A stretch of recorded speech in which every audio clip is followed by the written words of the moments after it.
5 जुलाई 2022 रात के करीब 2:15 बजे कोमल दूसरी मंजिल पर सो रहे अपने भाई के पास चीखते हुए पहुंचती है और बोलती है कि भैया जल्दी नीचे चलो और देखो मम्मी पापा के साथ क्या हो गया है।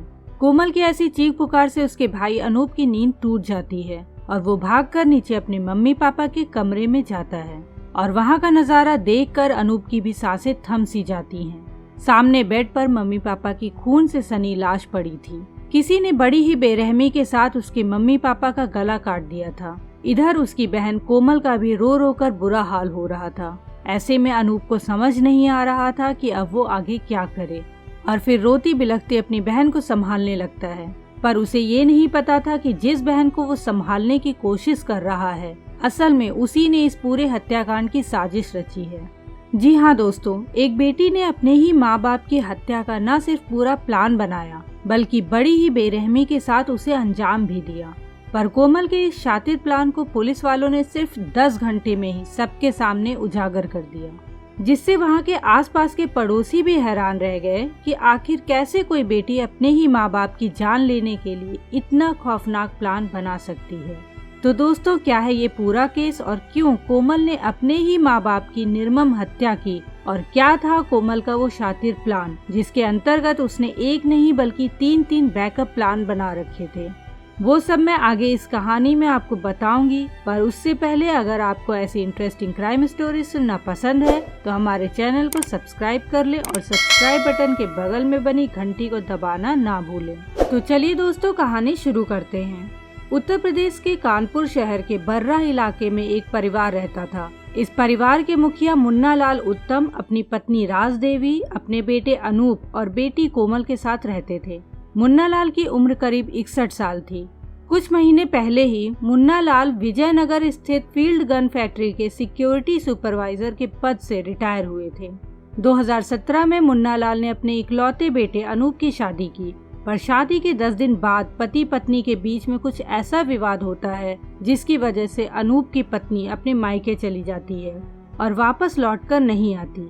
इसके बाद 2017 में ही मुन्ना लाल के इकलौते बेटे अनूप के ऊपर उसकी पत्नी के मायके वालों ने शादी को लेकर कोर्ट केस कर दिया। कुछ सालों बाद 2022 में इस केस को खारिज करने के लिए अनूप के पिता मुन्ना लाल कोर्ट के बाहर अनूप के ससुराल वालों के साथ सेटलमेंट कर लेते हैं।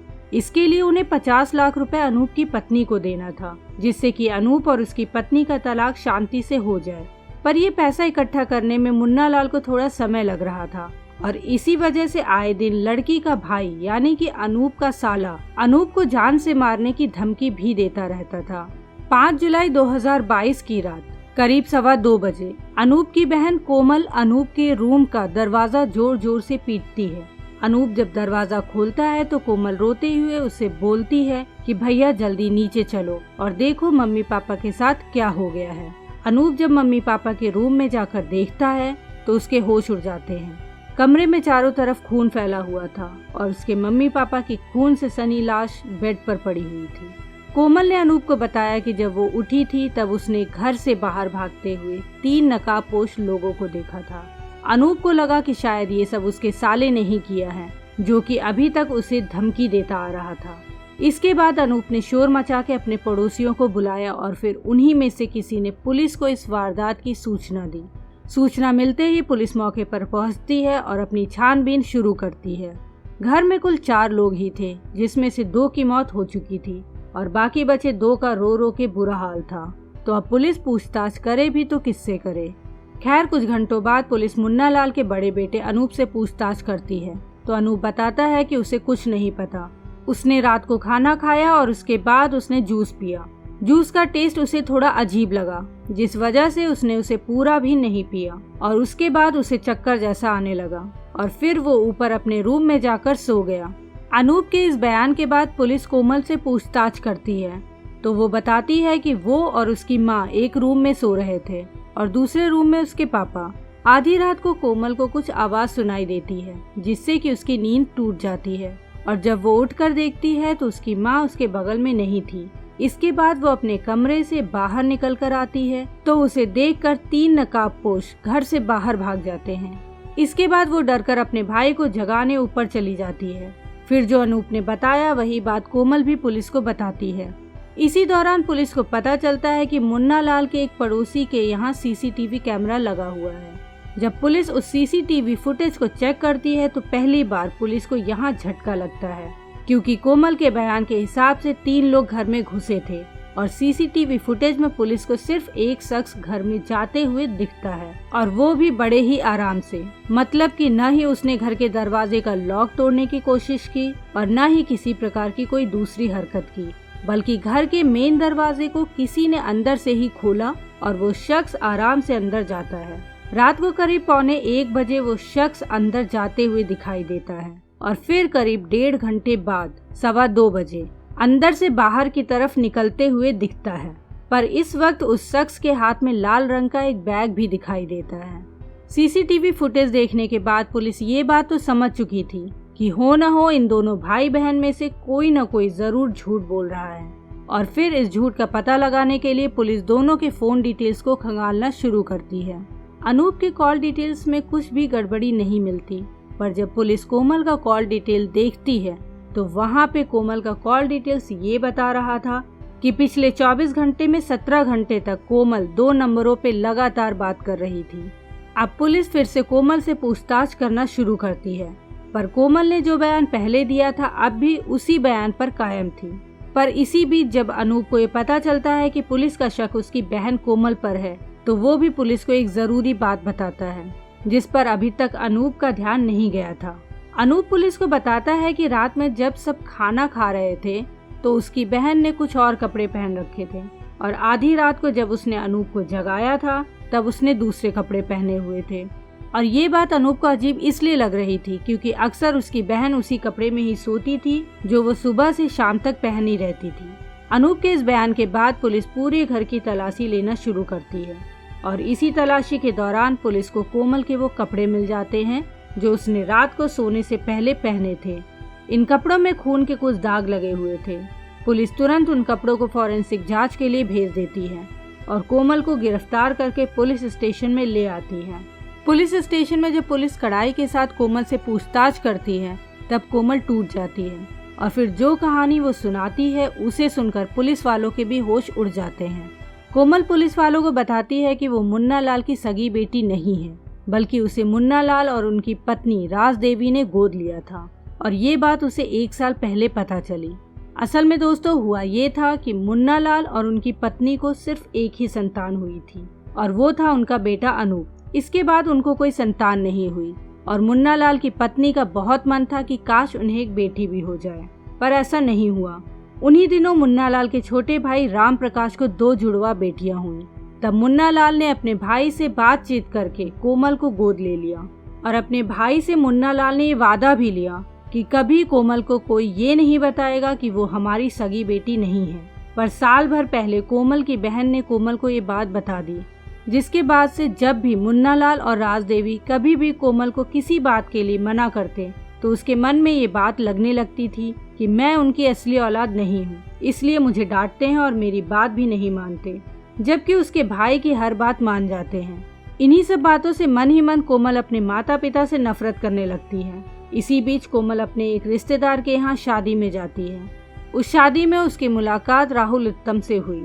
राहुल उत्तम उस समय मिलिट्री मेडिकल बेस मुंबई में पोस्टेड था। इस मुलाकात के बाद राहुल और कोमल की इंस्टाग्राम पे बातचीत शुरू हो जाती है, और धीरे धीरे उनकी ये बातचीत प्यार में बदल जाती है। कोमल को लगता था कि वो अपने मम्मी पापा को राहुल से शादी करने के लिए मना लेगी, पर ऐसा नहीं हुआ। जब कोमल ने इस बारे में अपनी माँ को बताया तो उन्होंने इस शादी से इनकार कर दिया, क्योंकि राहुल पारिवारिक रिलेशन में आता था। पर कोमल को कहाँ ये सब समझ में आने वाला था। उसे तो हर वक्त यही लगता था कि वो सगी बेटी नहीं है, इसलिए कोई उसकी इज्जत नहीं करता। इधर जब मुन्ना लाल को कोमल की हरकतों के बारे में पता चलता है तो वो कोमल की शादी के लिए लड़का देखना शुरू कर देते हैं।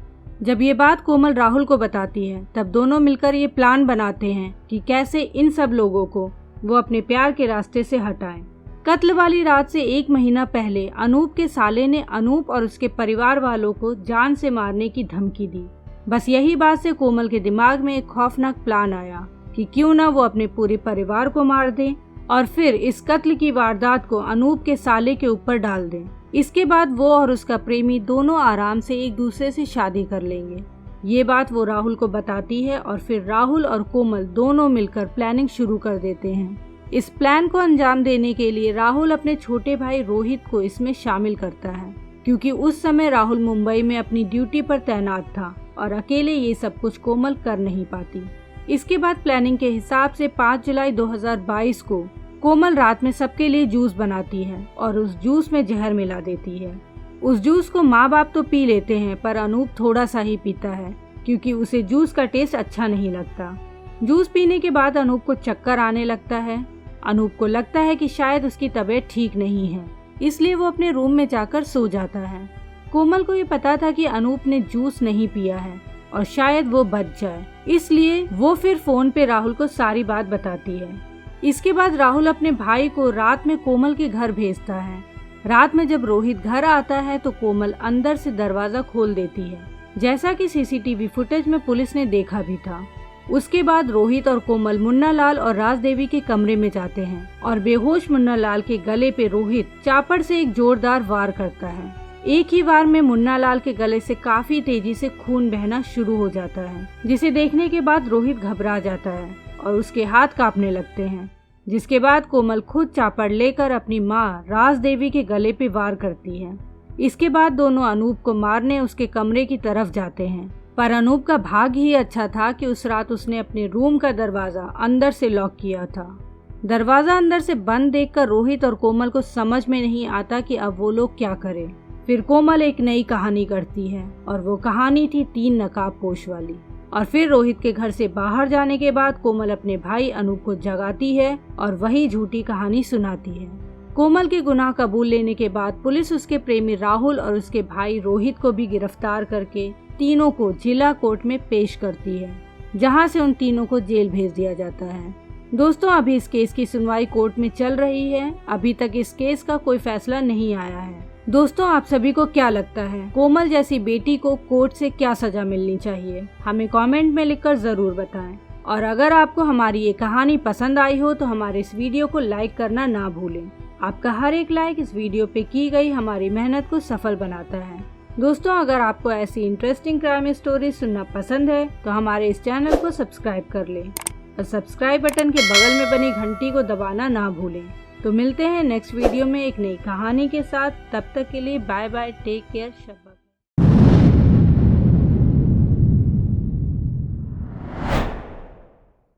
गुजरात के वलसाड इलाके में पारडी नदी के पास ब्लू कार में एक महिला की लाश मिलती है। सुनसान जगह पे ये लाश कार की पिछली सीट पे मिली थी, जिसे देखकर कुछ लोगों ने पुलिस को फोन कर दिया। जब मौके पर पुलिस पहुंची तो लाश को देखकर ये भाप लिया कि मामला कत्ल का है, क्योंकि गला दबाने का निशान लाश पे साफ साफ दिख रहा था। अब पुलिस के सामने सबसे बड़ा सवाल ये था कि ये महिला कौन है और उसे मारकर यहाँ लाया गया या फिर यहीं उसे मारा गया। दोस्तों, कहानी में आगे बढ़ने से पहले मेरी आप सबसे एक रिक्वेस्ट है कि हमारे क्राइम एक्सप्रेस चैनल को सब्सक्राइब कर लें और सब्सक्राइब बटन के बगल में बनी घंटी को जरूर दबाएं, ताकि जब भी हम कोई नई कहानी लेकर आएं तो आपको उसका नोटिफिकेशन सबसे पहले मिल जाए। दोस्तों, गुजरात का गरबा आज कौन नहीं जानता। देश के कई शहरों में इसका आयोजन नवरात्रि के समय किया जाता है, जिसमें डांडिया लेकर लोग डांस करते हैं। इसी गरबा की जानी मानी सिंगर 34 साल की वैशाली बलसारा थी, जो गुजरात के वलसाड में रहा करती थी। इनके पति हितेश म्यूजिशियन थे। हितेश और वैशाली दोनों मिलकर ही देश और विदेशों में गरबा शो में शामिल होते थे। 27 अगस्त 2022 को वो घर से कुछ काम के इरादे से गई थी। जब वैशाली घर नहीं लौटी तो हितेश ने कई बार फोन किया, लेकिन फोन बंद मिला। देर रात होने पर भी कोई जानकारी नहीं मिली। इसके बाद हितेश ने वलसाड पुलिस थाने में वैशाली के लापता होने की शिकायत दर्ज कराई। पुलिस ने जांच शुरू की। अगले दिन 28 अगस्त रविवार को वलसाड के ही पारडी नदी के पास एक लावारिस कार मिली, जिसे देखकर आसपास के लोगों को कुछ शक हुआ, तो उन्होंने पुलिस को इसकी सूचना दी। मौके पर जब पुलिस पहुंची और कार का दरवाजा खोला तो पुलिस को कार की पिछली सीट पर लाश मिली। लाश के पास से पुलिस को कुछ ऐसा नहीं मिला जिससे मरने वाली महिला की पहचान हो सके, लेकिन पुलिस जब गाड़ी के नंबर प्लेट की जांच करती है तो महिला का नाम और सारी डिटेल्स पुलिस के सामने आ जाती है, क्योंकि गाड़ी मरने वाली महिला के नाम पे ही रजिस्टर थी और जिसे देखकर पुलिस ने तुरंत पहचान लिया कि ये तो वही वैशाली है जो एक दिन पहले से लापता थी। अब वैशाली के मर्डर की गुत्थी सुलझाने के लिए पुलिस ने अपनी जांच पड़ताल शुरू की। कातिल का पता लगाने के लिए पुलिस ने आसपास के एरिया के सीसीटीवी को खंगालना शुरू किया। करीब 100 से ज्यादा सीसीटीवी की जांच के बाद पुलिस को एक बड़ा सुराग मिला। सीसीटीवी में साफ साफ देखा जा सकता था कि आखिरी बार जिंदा रहते हुए वैशाली को उसकी एक फ्रेंड बबीता कौशिक के साथ देखा गया था। इसके बाद पुलिस बबीता कौशिक की सारी जन्म कुंडली निकालती है। बबीता कौशिक की कॉल डिटेल से पता चलता है कि वैशाली के साथ बबीता भी वहीं मौजूद थी। लेकिन बबीता के बारे में जब पुलिस ने जानकारी जुटाई तो पता चला कि वो इस समय 8 महीने की प्रेग्नेंट है। उसका 10 साल का एक बेटा भी है। प्रेगनेंसी का 9वां महीना चल रहा था। ऐसे में मानवीय पहलू को देखते हुए उससे पूछताछ करना बेहद मुश्किल था और डर ये भी था कि अगर पूछताछ के दौरान हेल्थ से जुड़ी कोई दिक्कत हो गई तो पेट में पल रहे बच्चे को भी नुकसान हो सकता है। ऐसे में पुलिस ने इसका ध्यान रखते हुए एक नया और अनोखा तरीका निकाला। सबसे पहले डॉक्टर्स की एक टीम बनाई। फिर बबीता कौशिक के घर जाकर ये बताया गया कि आपकी दोस्त वैशाली का मर्डर हो चुका है। जांच में आखिरी बार आपसे बात होने की जानकारी मिली है, इसलिए आपसे कुछ जानकारी करना चाहते हैं। साथ ही पुलिस ने डॉक्टरों से भी मिलवाया ताकि बबीता को ये ना लगे कि उन्हें किसी तरह की परेशानी होगी। इस तरह बबीता को भी पुलिस पर पूरा भरोसा हो गया। फिर पुलिस ने पूछा कि आखिरी बार जब आप वैशाली से मिली तो आपको कोई संदिग्ध नजर आया था? तब बबीता ने पुलिस को उलझाने का प्रयास किया, इसलिए झूठ बोलते हुए कहा कि हाँ, आखिरी बार जब मिली थी तो वैशाली के साथ 2 और लोग थे जिनमें से एक को वो पहचान सकती है। इस पर पुलिस ने कुछ संदिग्ध लोगों के सीसीटीवी फुटेज के फोटो दिखाए। ये फोटो उन लोगों के थे जिनका वैशाली मर्डर केस से कोई लेना देना ही नहीं था। लेकिन पुलिस के इस ट्रैप में बबीता फंस गई। उसने उन दिखाए हुए फोटो में से एक को पहचान लिया और यकीन के साथ कहा कि ये वही संदिग्ध है जिसे आखिरी बार वैशाली के साथ उसने देखा था। इस तरह पुलिस का शक यकीन में बदल गया कि वैशाली मर्डर में बबीता का ही हाथ है। इसके बाद महिला पुलिसकर्मियों ने समझाते हुए उससे पूछताछ की, तब पूरी कहानी सामने आ गई। असल में मर्डर की ये पूरी कहानी 25 लाख रुपए से शुरू होती है। ये पैसे वैशाली ने बबीता को दिए थे। बबीता और वैशाली दोनों की 2 साल पहले ही दोस्ती हुई थी। ब्याज पर बबीता ने अलग अलग बार में 25 लाख रुपए उधार लिए थे, लेकिन अब वो उन पैसों को लौटा नहीं पा रही थी। इस पर वैशाली बार बार पैसे मांग रही थी। 1 हफ्ते पहले भी वैशाली ने पैसे लौटाने के लिए दबाव बनाया था। लिहाजा बबीता ने फेसबुक के जरिए 2 सुपारी किलर से संपर्क किया। दोनों सुपारी किलर से बात 8 लाख रुपए में तय हो गई। इसके बाद बबीता और वैशाली में बात हुई। बबीता ने 27 अगस्त को पैसे लौटाने की बात कही। इसके लिए उसे पुरानी और खाली पड़ी हीरे की फैक्ट्री के पास मिलने के लिए बुलाया। चालाकी दिखाते हुए बबीता खुद उस दिन स्कूटी लेकर घर से निकली, लेकिन फैक्ट्री से 2-3 किलोमीटर दूर ही उसे खड़ी कर दी। इसके बाद ऑटो लेकर वो उस जगह पर पहुंची जहां वैशाली को बुलाया था। यहाँ बबीता के साथ 2 कॉन्ट्रैक्ट किलर भी आए थे।